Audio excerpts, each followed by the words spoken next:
How to close Bank of America account.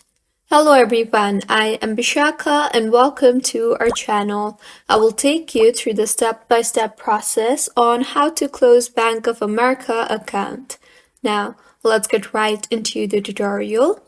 Before closing your account, make sure that you transfer recurring bills and deposits and move your money out. Now, once you have made sure of these two, there are several ways you can close your Bank of America account. First, closing your Bank of America account over the phone.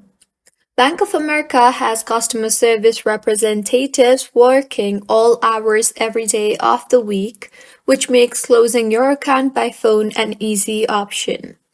Call Bank of America's service number shown on the screen to connect with a service agent. Inform the agent that you wish to close your account with them. Be sure to have your account number ready. The other way to close your Bank of America account is at the branch itself. If you are feeling motivated and prefer to close your account in person, head over to your local branch during business hours.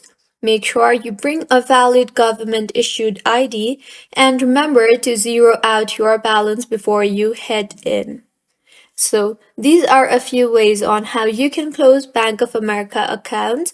If you find this tutorial helpful, please like the video and do subscribe to our channel for more contents like this. Thank you for staying with us until the end.